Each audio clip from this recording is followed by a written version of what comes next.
তিন গর্তবাসীর ঘটনা এবং সৎকর্মকে ওয়াসিলা করা সংক্রান্ত মোহাম্মদ ইবনু ইসহাক আল মুসাইয়্যিবী ও রহমতুল্লাহ আবদুল্লাহ ইবনু উমরের সূত্রে রসূলুল্লাহ সাল্লাল্লাহু আলাইহি সাল্লাম থেকে বর্ণিত।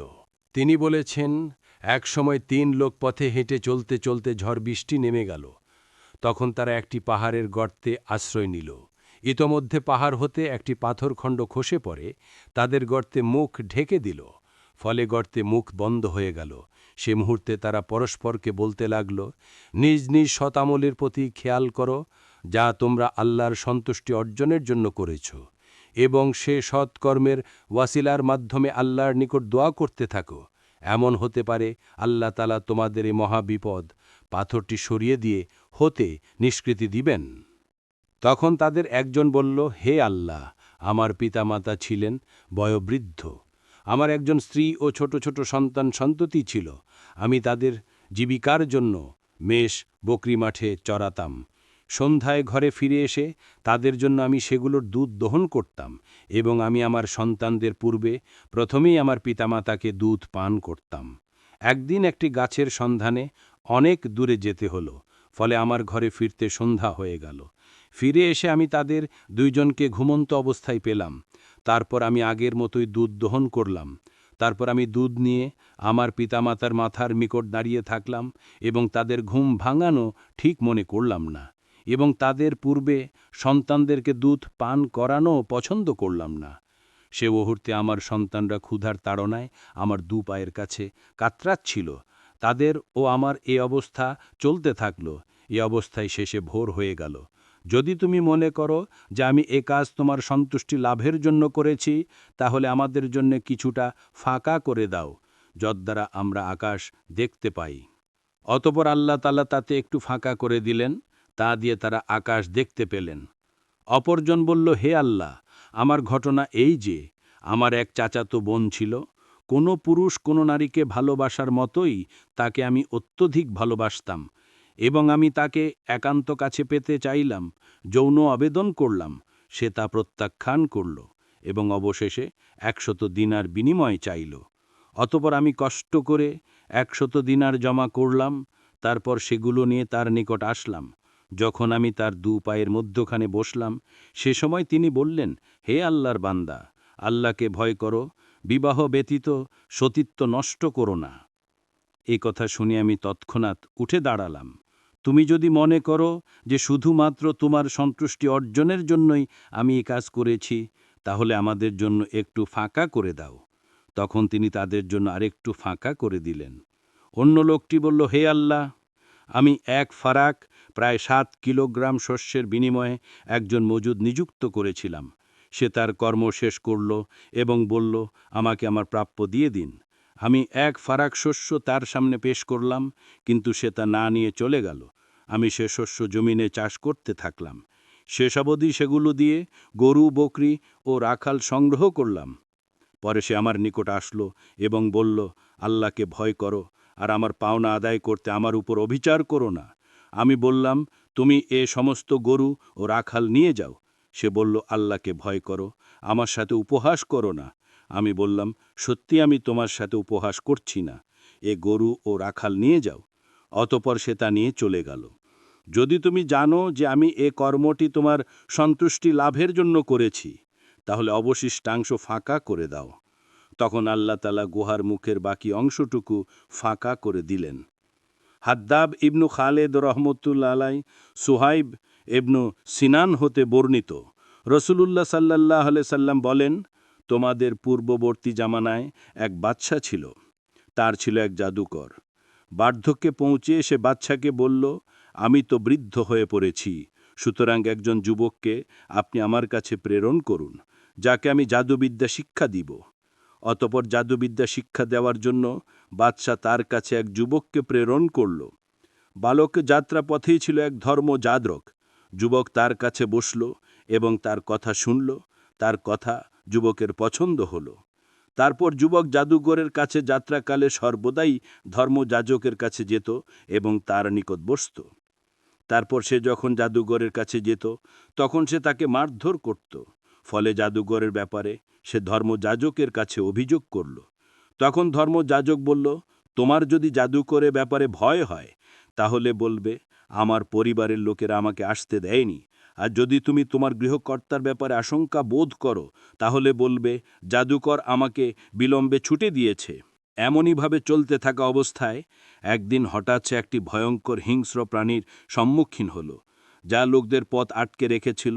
এই অবস্থা দেখে সে বলল, আজই জানতে পারব জাদুকর উত্তম না ধর্মযাজক। তখন সে একটি পাথর হাতে নিয়ে বলল, হে আল্লাহ, যদি জাদুকরের চাইতে ধর্মযাজক আপনার কাছে পছন্দনীয় হয় তাহলে এ পাথর আঘাতে এ হিংস্র প্রাণীটিকে নিঃশেষ করে দিন, যেন লোকজন চলাচল করতে পারে। অতঃপর সে তার প্রতি পাথর ছুঁড়ে দিল এবং সেটাকে মেরে ফেলল। ফলে লোকজন আবার যাতায়াত শুরু করল। এরপর সে ধর্মযাজকের কাছে এসে তাকে সম্পূর্ণ ঘটনা বলল। ধর্মযাজক বলল, বৎস, আজ তুমি আমার থেকেও শ্রেষ্ঠ। তোমার মর্যাদা পর্যন্ত পৌঁছেছে যা আমি দেখতে পাচ্ছি। তবে শীঘ্রই তুমি পরীক্ষার সম্মুখীন হবে। যদি পরীক্ষার মুখোমুখি হও তাহলে আমার কথা গোপন রাখবে। এদিকে যুবক আল্লাহর হুকুমে জন্মান্ধ ও কুষ্ঠরোগীকে আরোগ্য দান করতে লাগল এবং লোকেদের সমুদয় রোগ ব্যাধির নিরাময় করতে লাগল। বাদশার পরিষদবর্গের এক লোক অন্ধ হয়ে গিয়েছিল। তার সংবাদ সে শুনতে পেয়ে বহু হাদিয়া উপঢৌকন নিয়ে তার নিকট আসল এবং তাকে বলল, তুমি যদি আমাকে আরোগ্য দান করতে পারো তাহলে এসব মাল আমি তোমাকে দিয়ে দিব। এ কথা শুনে যুবক বলল, আমি তো কাউকে আরোগ্য দান করতে পারি না। আরোগ্য দান করেন আল্লাহ তাআলা। তুমি যদি আল্লাহর উপর ঈমান আনো তাহলে আমি আল্লাহর কাছে দোয়া করব, আল্লাহ তোমাকে আরোগ্য দান করবেন। তারপর সে আল্লাহর উপর ঈমান আনল। আল্লাহ তাআলা তাকে রোগ মুক্ত করে দিলেন। এরপর সে বাদশার কাছে এসে অন্যান্য দিনের মতো এবারও বসল। বাদশা তাকে প্রশ্ন করল, কে তোমার দৃষ্টিশক্তি ফিরিয়ে দিয়েছে? সে বলল, আমার পালনকর্তা। এ কথা শুনে বাদশা তাকে আবার প্রশ্ন করল, আমি ছাড়া তোমার অন্য কোনো পালনকর্তাও আছে কি? সে বলল, আমার ও আপনার সকলের প্রতিপালকে মহান আল্লাহ রাব্বুল আলামিন। অতঃপর বাদশা তাকে পাকড়াও করে অবিরতভাবে শাস্তি দিতে লাগল। অবশেষে সে ওই বালকের সন্ধান দিল। অতঃপর বালককে নিয়ে আসা হলো। বাদশা তাকে বলল, হে প্রিয় বৎস, তোমার জাদু এ পর্যায়ে পৌঁছে গেছে যে তুমি অন্ধ ও কুষ্ঠ রোগীকেও নিরাময় করতে পারো। বালক বলল, আমি কাউকে নিরাময় করতে পারি না, নিরাময় করেন আল্লাহ তাআলা। ফলে বাদশা তাকে শাস্তি দিতে লাগল। অবশেষে সে ধর্মযাজকের কথা বলে দিল। এরপর ধর্মযাজককে ধরা হলো এবং তাকে বলা হলো, তুমি তোমার দিন থেকে ফিরে আসো। সে অস্বীকার করল। ফলে তার মাথার তালুতে করাত রেখে তাকে টুকরো টুকরো করে ফেলা হলো।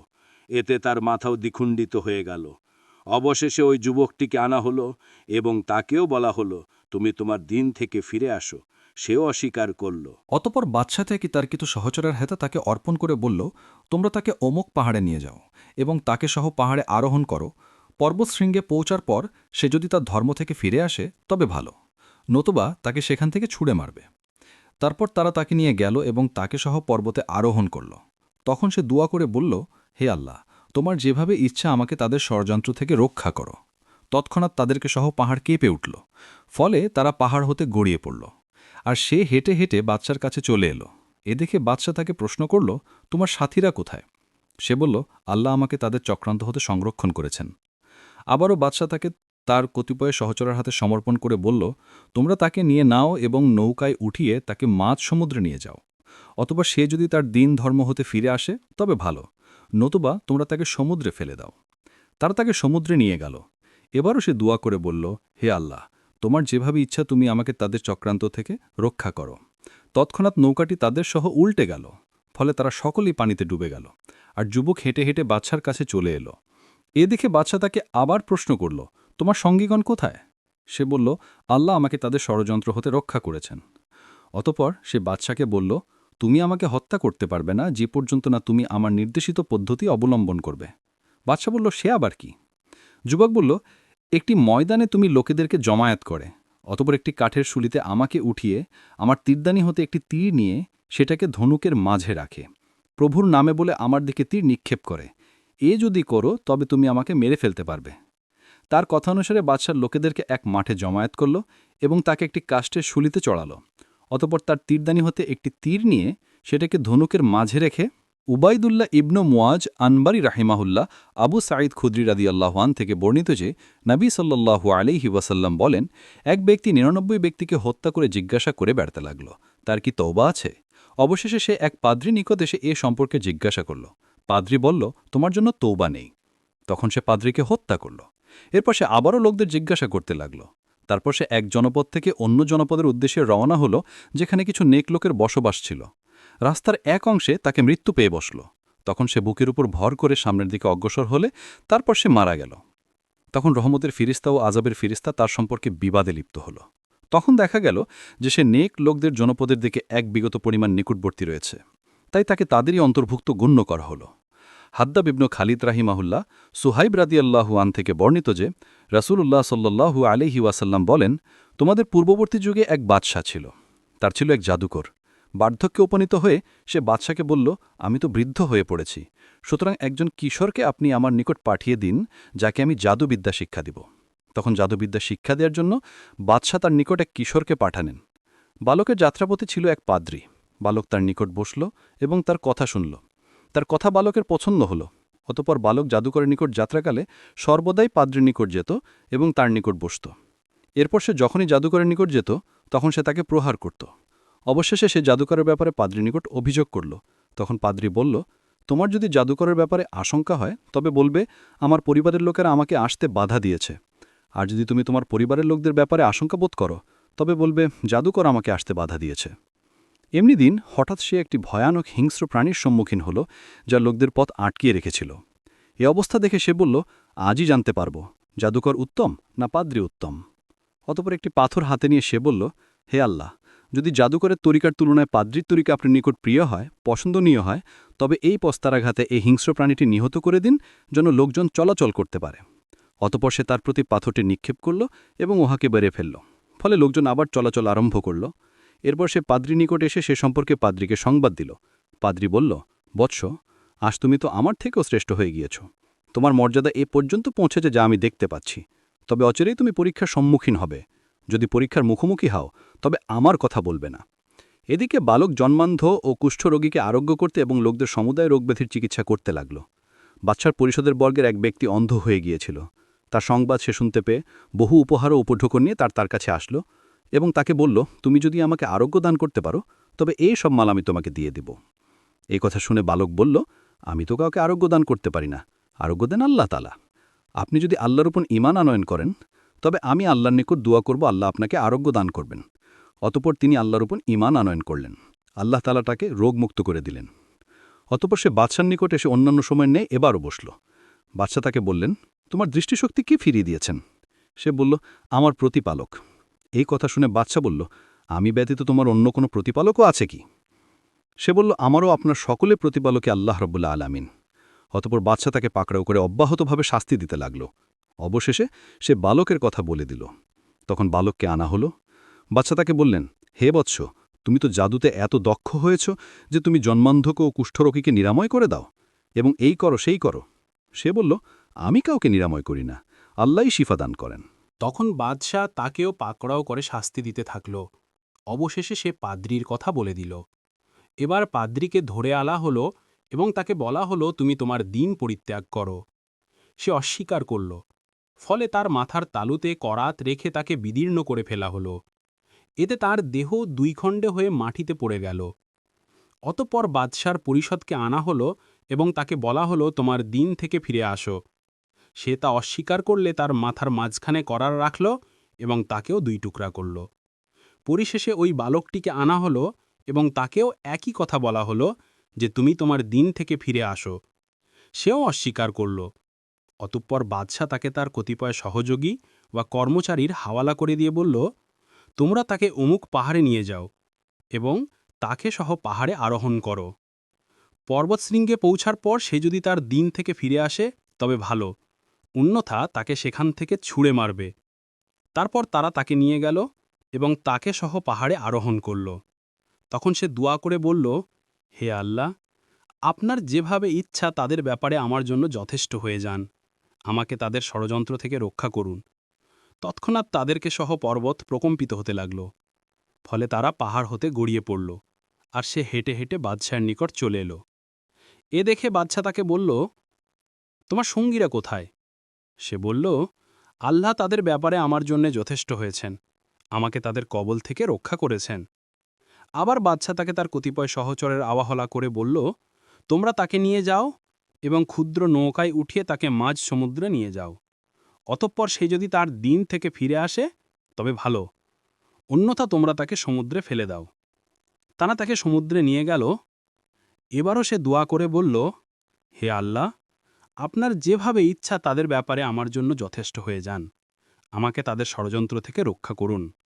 তৎক্ষণাৎ নৌকাটি তাদেরকে সহ উল্টে গেল, ফলে তারা সকলেই পানিতে ডুবে গেল। আর ছেলেটি হেঁটে হেঁটে বাদশার নিকট চলে এলো। বাদশা তাকে বলল, তোমার সাথীরা কোথায়? সে বলল, আল্লাহ তাদের ব্যাপারে আমার জন্য যথেষ্ট হয়েছেন, আমাকে তাদের কবল থেকে রক্ষা করেছেন। অতঃপর সে বাদশাকে বলল, তুমি আমাকে হত্যা করতে পারবে না যে পর্যন্ত না তুমি আমার নির্দেশিত পদ্ধতি মোতাবেক কাজ করবে। বাদশা বলল, সে আবার কি? বালক বলল, একটি ময়দানে তুমি লোকদেরকে সমবেত করো, তারপর একটি কাঠের শুলিতে আমাকে উঠিয়ে আমার তীরদানি হতে একটি তীর নিয়ে তা ধনুকের মাঝে রাখো। অতঃপর তার কথা মোতাবেক বাদশা লোকদেরকে এক ময়দানে সমবেত করল এবং তাকে একটি কাঠের শুলিতে চড়াল।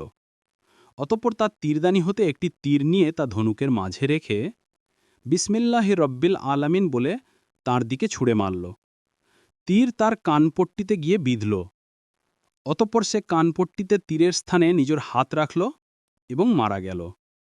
এ দেখে সমবেত লোকজন বলে উঠল, এই সংবাদ বাদশাকে জানানো হল এবং তাকে বলা হল, লক্ষ্য করেছেন কি? আপনি যে পরিস্থিতি হতে আশঙ্কা করছিলেন, আল্লাহর কসম, সেই আশঙ্কাজনক পরিস্থিতি আপনার মাথার ওপর চেপে বসেছে। সমস্ত মানুষই বালকের রবের ওপর ঈমান আনয়ন করেছে। তখন বাদশা রাস্তার মাথায় গর্ত খননের নির্দেশ দিল। গর্ত খনন করা হল এবং তাতে অগ্নি প্রজ্বলিত করা হল। অতঃপর বাদশা হুকুম করল, যে ব্যক্তি তার ধর্মমত বর্জন না করবে তাকে তাতে নিক্ষেপ করব। অথবা সে বলল, তাকে বলবে সে যেন অগ্নিতে প্রবেশ করে। লোকেরা তাই করল। অবশেষে এক মহিলা আসলো, তার সঙ্গে ছিল এক শিশু। সে অগ্নিতে পতিত হওয়ার ব্যাপারে ইতস্তত করছিল।